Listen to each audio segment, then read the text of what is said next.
Hello, welcome to Vet Med Corner. I'm Dr. M. Today we are going to talk about the things that cats need in their environments in order to have their basic enrichment and husbandry needs met. Join me. I hope you'll learn something today.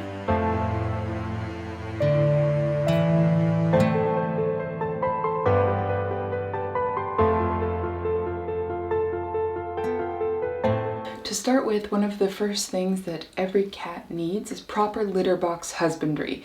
Now that's a more in-depth subject, so I've already done a video on that topic on its own. I will put a little reminder up there for it. Make sure you watch that video. Cats also need regular veterinary care.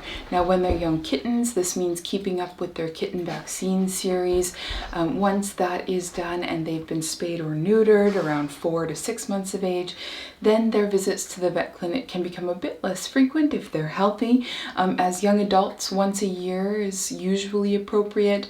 At that visit, you can get the year's worth of flea prevention, heartworm prevention, intestinal parasite treatment, vaccines if they're due for any, etc., etc. And then once they are seniors, just like with our dogs, cats should be going to the vet clinic at least every 6 months, and we also need to add in senior blood work panels and urinalyses for these cats, just so that we can catch medical issues as they're popping up instead of trying to play catch up after the cat has been sick for a while. If the cat does have a chronic medical issue, they may need to go to the clinic even more often than every 6 months. It might be every 2 months, it might be every 3 months, and your veterinarian will also be recommending to you if more frequent blood work is necessary. And make sure that you do all those things, because the better that we can prevent illnesses and prevent worsening of illnesses, the better and longer the quality of life will be for your cat. It's also important that you leave a kennel out for your cat to have access to at all times, and make it a very comfortable one.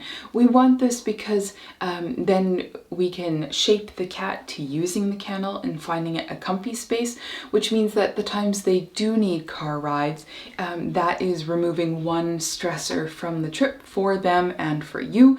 You can even teach cats to run into their kennels. Good boy. Way to go, bud. It's also important to have a variety of toys accessible to the cat. Some cats prefer like mice type ones, others prefer balls, others prefer crinkly things. So have a variety of those different types of toys out, and also make sure to rotate which ones your cat has access to every 2 to 3 weeks. So having fewer toys out at a time but rotating them frequently will help them to remain fresh for your cat so that they don't become as stale, and that will promote the cat interacting with them and doing more play. This is also important for the string toys that you should be playing with your cat. Every morning and evening, use some string toys, give them a hunting outlet, have some fun with them. Make sure that you keep that routine for your cat, as cats are fairly routine oriented, and so having that structured morning and evening string toy playtime is very important to them. You can also lob their kibble, so you toss it a little bit and then the cat can run and chase, hunt, catch, eat that kibble. It also just provides another opportunity for them to practice some hunting. And so lobbing kibble is a game that many cats seem to quite enjoy, and so try that with your cat. I wanted to add a note about laser pointers. Laser pointers are not recommended for cats because the cat can never catch it, and so what has been noted is that playing with a laser pointer frequently can lead to obsessive compulsive behaviors for the cat, and also frustration. So they'll be constantly trying to look for the dot because it appears and disappears what seems randomly to them, and then they also can't ever catch it, and so they'll get frustrated.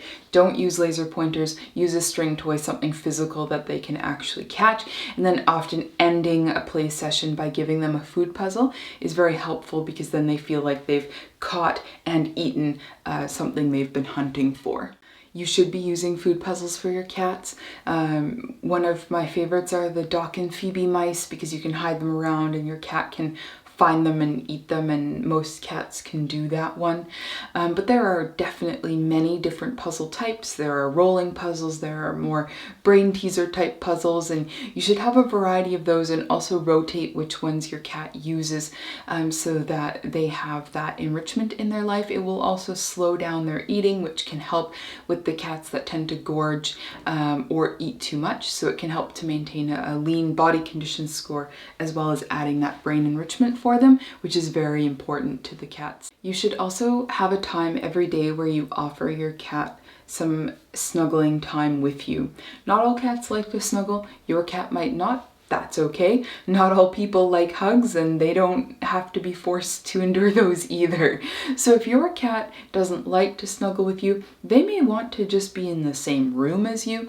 This is what our current cat is like. He likes to be near you, say within 3 feet or so, but he doesn't want to be sitting on your lap very often. The rare times that he does, it is quite a treat. But don't force your cat to snuggle with you. Just offer it to them and keep that routine the same. As I mentioned before, cats are big fans of routine a lot of the time, and having the human be predictable and a safe place is very important to the cat's well-being. You should also be offering your cat a daily training time. These will tend to be very short for cats, like 3 minutes or less, and use something high value for them. Many cats really like a chicken baby food. Just make sure there's no onion or garlic or toxic things in there for the cat. But the churu is also very popular with many cats. They seem to really like that taste, and it's easy to dispense them a small amount so that the reward only takes a few seconds, so that you can go back and do another repetition of the behavior you're working on. It's during these times that you should be teaching your cat things like nail trims and taking medication on cue, and how to be groomed if they have a longer coat and they need a little bit of help keeping the mats out. Maybe even things like eye drops. I teach all my cats a recall, so that if I ever can't find them, that I can call them and that they'll come running. You can also teach them to go into their kennel on cue. You could teach them to wear a harness and a leash. You can teach them to sit. You can teach them to target. Cats are very trainable, and so you should be spending time every day to teach your cat new behaviors that make their life less stressful and easier, and that are also fun for the two of you to build that bond between you. You can work with a positive reinforcement trainer if you are needing some help with how to formulate training plans. And the timing for cat rewards can be a bit tricky, so certainly work with someone who is skilled in order to learn how to teach your cat new things. Vertical enrichment is incredibly important to cats. It is an absolute must. You need to have a space in every single room that they have access to, so that they can get up and away from anything they might find stressful, on the floor, or humans walking around, kids, dogs, whatever. In every single room that they have access to, they need vertical enrichment. You'll find they will tend to rest in those areas. They also like to just watch from those areas. So making those cat shelves or cat trees, bridges, all of the above, they should give the cat access to windows, because cats do often find watching out a window, watching the bird, watching the neighborhood, watching people go by, that's often a very enriching activity for the cat. So have the vertical enrichment give the cat access to windows so that they have that enrichment. Bonus points if you can have the vertical enrichment connect to each other from room to room. So say shelves that go to a bridge that goes to a cat tree in a different room. Cats love to walk up high from place to place rather than walking on the ground. This will be especially helpful for less confident cats. They will tend to choose to spend a fair amount of time up in that vertical enrichment that you offer them. So make sure that you have lots of it, and the more the better, and offer a variety. So some cats prefer really soft beds. Some cats prefer hidey holes. Some cats prefer the soft baskets that they can lay in. You'll have to play around with this and offer a variety of things so that you can figure out what your cat prefers, and then make sure that you give them a lot of it. The vertical enrichment does tie nicely into the next bit to discuss, and that is offering your cat some interaction with the outdoors. Having cats roam loose is not recommended. They have shorter lifespans because they get hit by cars and get into cat fights and get picked on by dogs and have other accidents happen to them. So letting your cat roam loose is not a recommended thing to do. However, you can teach cats to walk on a harness and leash and take them out. That's what I do with my cat every morning and evening. My cat goes on a harness and leash and he can wander around the yard, and he just mostly likes to lay in the shade and watch birds. Sometimes he investigates various things. He might go digging in the garden a little bit, but that is very enriching for cats and is safe for them when, you know, the human has taught them how to walk on the leash and how to be picked up in the event of an emergency. So teach those skills to your cat before you take them out on a harness and leash. You can also build what people call catios. So sometimes they are attached to a window that can just be left open, sometimes to a door or a pet door, but basically it's a safe, enclosed space. Make sure it has a lid on it so that the cat doesn't climb out, that has comfortable resting spots, vertical enrichment in it. Some people grow cat grass in them, which is an excellent thing to do as well. Some cats won't want to do this. I did have one cat that we offered access to the outdoors repeatedly, and she consistently chose not to. She did like to sit in an open screen window, but that was as close as she wanted to get to the outdoors. You may have a cat like that, but most cats like some access to the outdoors, and a catio is probably the safest way to offer that. You should also offer your cat access to cat grass or another safe plant for a cat to chew on. They like to chew on plants, most of them anyway, and so offering them the chance to do that safely is important. Some cats also like things like catnip, or a few others as well that I'll list here, that some cats will enjoy interacting with. So offering them the chance to do that on a regular basis is important. It is incredibly important that you give your cat enough options for scratching. This is a very crucial part to their behavior. Cats must scratch. It is as important to them as digging before they eliminate. It's just an integral part of who they are. Now, the research does indicate that if you are offering vertical posts to your cat, they need to have at least 3 feet of uninterrupted space in order to properly stretch and scratch how they would want to.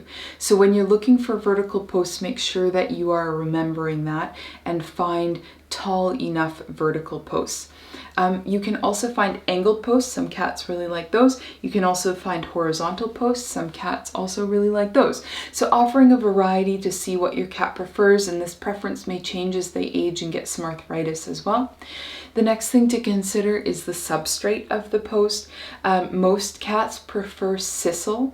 It's got a texture that they really like, and it allows them to really get their nails in there. But some cats might prefer cardboard or carpet, so you might have to do a bit of playing around with that too. However, sisal rope is generally the preferred texture for cats to scratch on. So make sure that you are teaching your cat to use the posts by rewarding them every time you see them scratching on those posts. You can also put things like catnip onto the posts to help attract the cat to them.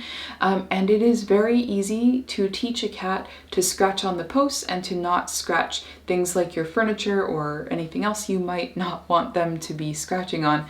So work with a positive reinforcement trainer if you need some help to teach your cat how to scratch on what you want them to scratch on instead of everything else. I will add a note here that it is not ever appropriate to declaw a cat. It's illegal where I practice, and for good reason. It causes a lot of back pain, foot pain, nerve pain for the cats over their entire lives. and there is no benefit to the cat. It also increases risks to humans because when cats don't have their nails, if they get frightened or upset, instead of scratching, which is less dangerous to the human, they will bite. And that causes a lot more trauma to the person and a lot more risk to the person. So there is absolutely no appropriate reason to ever declaw a cat. Do not do it. The last thing that I will talk about are water sources. Many cats do prefer running water. So it's important to have at least one running fountain for your cat, and it will depend on the cat to which type they like. Just look for ones that are either ceramic or stainless steel, because the ones that are plastic, when the plastic gets little scratches in it from being cleaned or just being used, bacteria will build up in those scratches and there's no proper way to clean it after that. When you have a stainless or a ceramic one, you avoid that problem. So make sure that you are purchasing ceramic and stainless water sources for your cats and dogs. We want to avoid that chin acne that's so common when the dishes aren't able to be cleaned properly or aren't cleaned often enough. Make sure that you replace the water daily, and make sure that you have plenty of water options available. So at least one on each floor, and at least one per cat, all spread out through your place, and have at least one of those be a running water source. Make sure that the other bowls or water sources are set up in a way that the cat can use them without their whiskers having to touch the sides. Some cats seem to find that aversive, and they will prevent sticking their heads into things when their whiskers touch. That's where the that kind of trope about cats comes from, where they will still have a bunch of food in their bowl, but the cat won't eat from it anymore because it's too deep down and they don't want to stick their head that deep into the bowl, whether it's because they feel unsafe and they can't see when their head is that far in, or because of the whiskers touching the sides and them just not liking that. So make sure that you have shallow and wide bowls for your cat to use, and it's also important to place them far enough away from the wall that the cat can put their back to the wall and drink while looking out around the room.